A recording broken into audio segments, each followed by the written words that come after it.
Greetings, savvy truth seekers listening coast to coast and around the globe. It's the Tom Gruber Show, the only show that dares to reveal the truth about sexual ethics from a biblical perspective. Some call him their love guru, others their sex surgeon. It's none other than your end times gladiator and sex truth watchdog. So fast, the only show that dares to reveal the truth about sexual ethics from a biblical perspective. Some call him their love guru, others their sex surgeon. It's none other than your end times gladiator and sex truth watchdog. So fasten your seatbelt, open your mind, and prepare for enlightening. Here comes your champion for sex truth, saddled for battle on a mission for reclaimed sex, love, and the Christopian way. Please welcome your host, Tom Gruber. Well, greetings, savvy truth seekers. Welcome to the Tom Gruber Show. I'm your host, Tom Gruber. And in today's message, I wanted to give listeners a brief overview of my new book entitled Christopian Sex. That's Christopian Sex, which is now available at Amazon.com. There are many valid reasons why I believe that the rabbis had it right in the Talmud when they postulated that Eve had sex with the devil. Some rabbis went so far as to suggest that either Adam had a homosexual relationship with the devil, or Adam and Eve engaged in an orgy with Satan and his cohorts. Perhaps in the beginning of human history, and this is pure speculation on my part, when God created Adam and Eve, perhaps there were no restrictions placed upon sex whatsoever, except for one. Perhaps they were not allowed to eat of the fruit from the tree which was in the midst of the garden, and perhaps the forbidden fruit was not an apple, or for that matter, a literal fruit of any kind.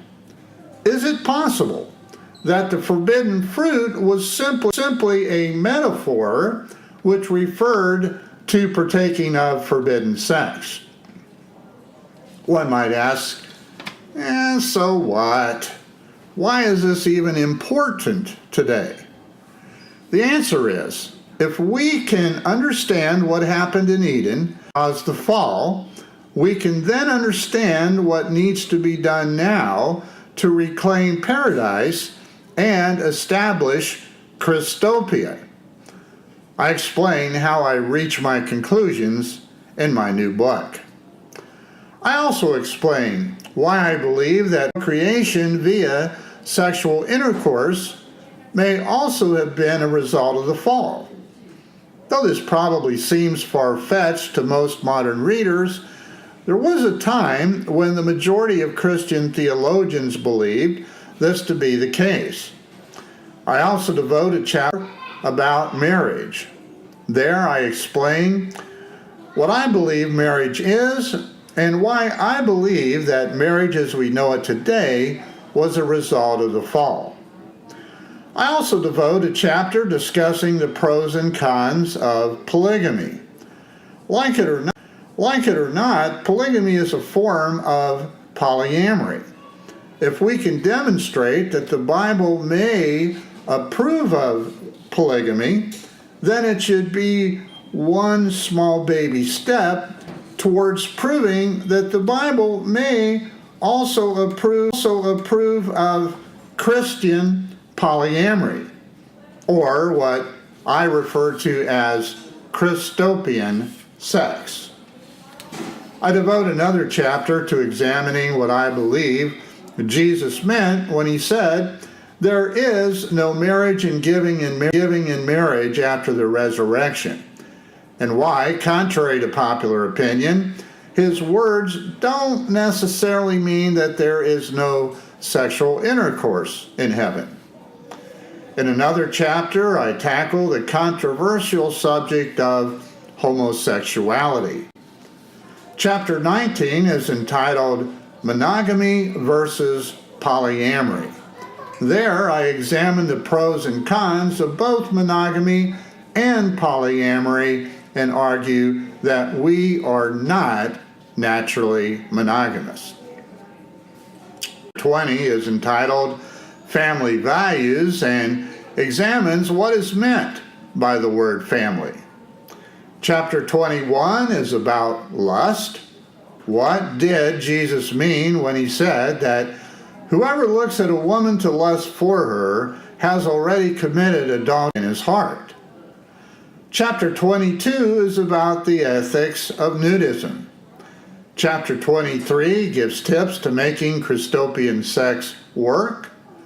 Chapter 24 examines the fruits of the Oneida community, a Christopian community of the 1800s.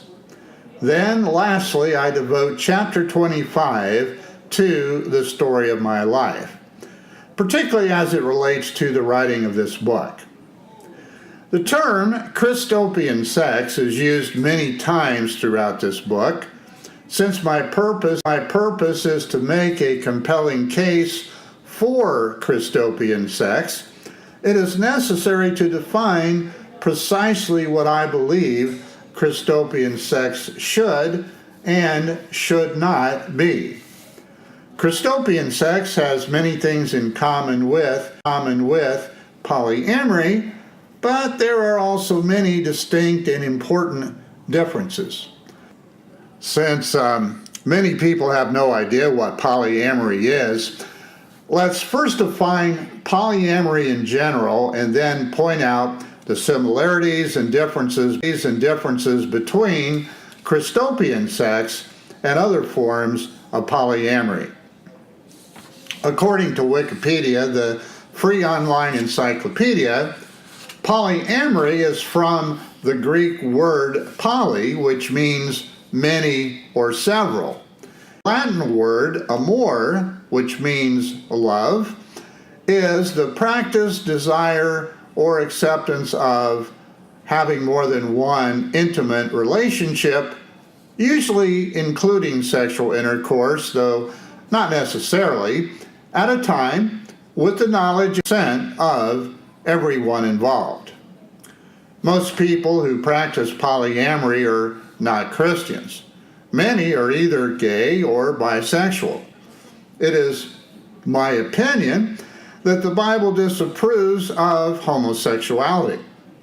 Plus, I also believe there's a plethora of evidence that the gay lifestyle is very risky to one's health.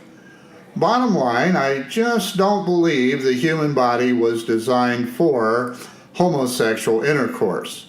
And no, I don't believe people were just born that way with no ability to change. But sex is also spiritual. Therefore, I also believe that Christian adults should only have intimate sexual relationships with other consenting Christian adults of the opposite gender. Unless, of course, they're already married to a non-Christian. So I have tweaked Wikipedia's definition of polyamory to suit the purposes of my book. Here is my tailor-made definition of Christopian sex. Christopian sex is the practice, desire, or acceptance by Christian adults of simultaneously having more than one responsible, intimate, heterosexual relationship, usually including sexual intercourse, though not necessarily, with the knowledge and consent of every Christian adult involved. The key word here is responsible. Consider this. Can something be responsible and sinful simultaneously? Put another way, can something be irresponsible without being sinful? These are rhetorical questions. I believe the answers should be self-evident. Furthermore, it should also be self-evident that God does not make up willy-nilly rules without having good reasons for those rules. Before the word polyamory came into vogue, the term responsible non-monogamy was widely used to distinguish from irresponsible non-monogamy. Today, polyamory and responsible non-monogamy are considered synonyms. We could debate which forms of non-monogamy are responsible and which forms are irresponsible to doomsday. Of course, many would say that it is impossible for non-monogamy to ever be responsible. Even among different people within the poly community, there are varying opinions as to what does and what does not constitute responsible non-monogamy. Here is a short, though not comprehensive, list of what I believe constitutes responsible non-monogamous behavior for Christians. Idyllically, I believe Christopians should only have sexual intercourse with other Christopians. The only exception is if a Christian is already married to a non-Christian, the believer should not seek a divorce.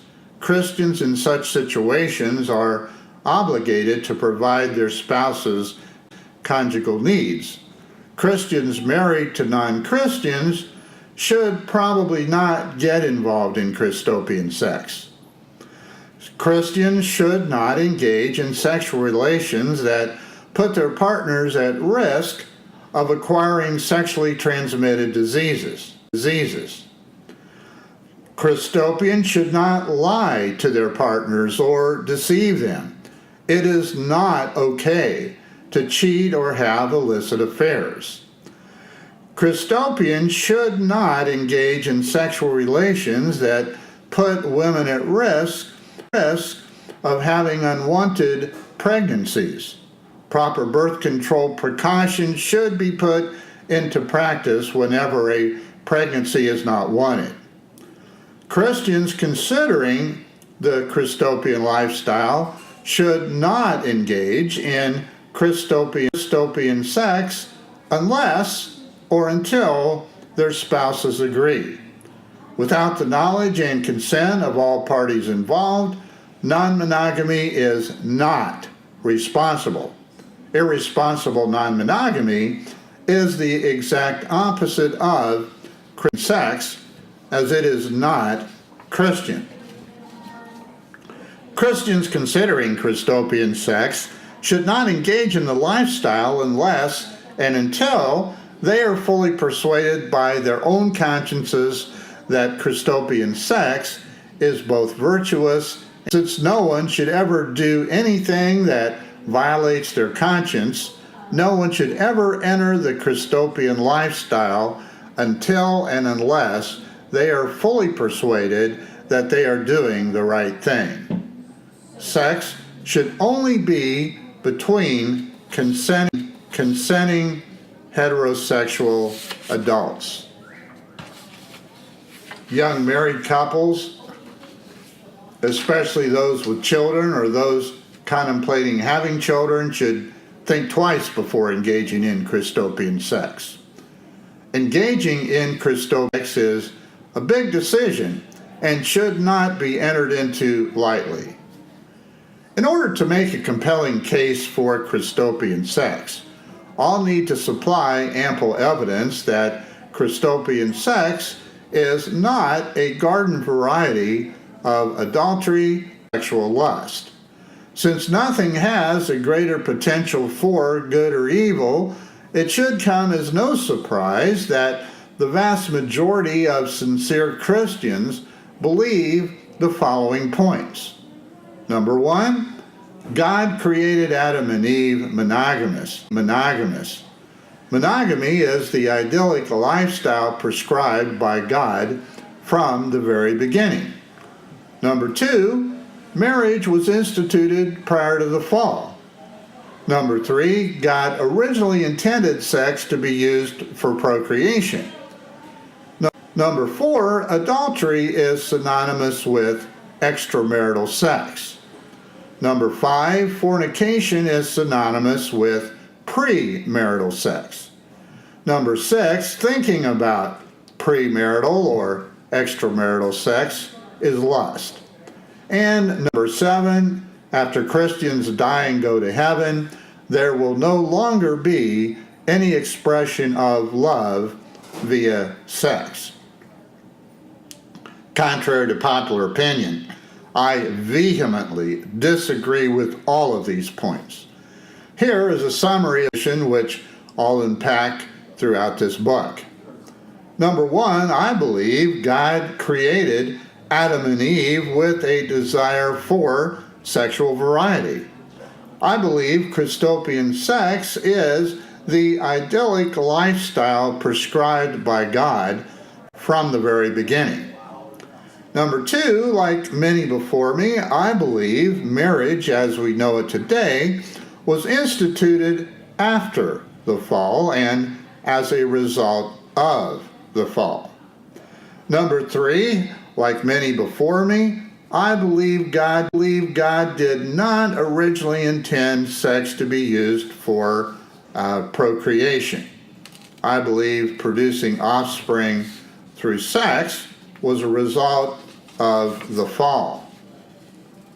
Number 4, I believe adultery is an umbrella term that includes all sexual transgressions. I believe adultery is simply adulterous sex.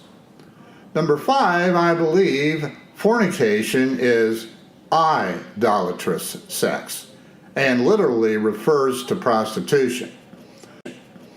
Throughout history, cult prostitutes, sometimes referred to as priestesses, were considered holy women by the pagans and were used as channels to worship pagan goddesses.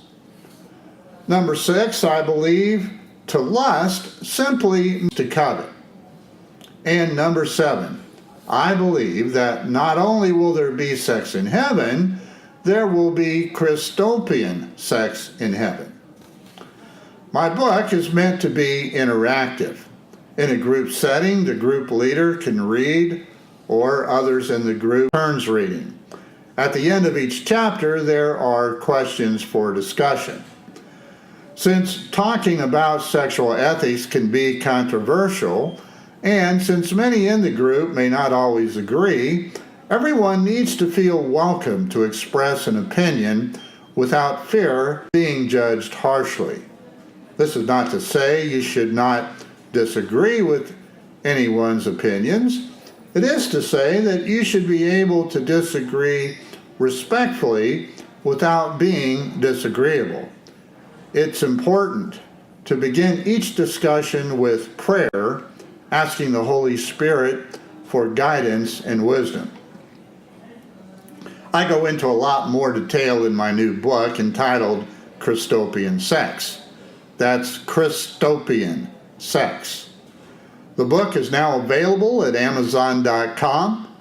Christopian is spelled Christ, as in Jesus Christ, and opian is spelled O, P as in Paul, I-A-N, as in Nancy. And that's as in utopian. The only thing missing is U. And of course, sex is spelled S-E-X. It's a pretty hefty book at a little over 600 pages, but it's written in an easy to read, easy to understand conversational style. I wanted to be as thorough as possible, plus I did not want to leave any questions unanswered, especially considering the controversial nature of the book. It's also well documented with plenty of endnotes.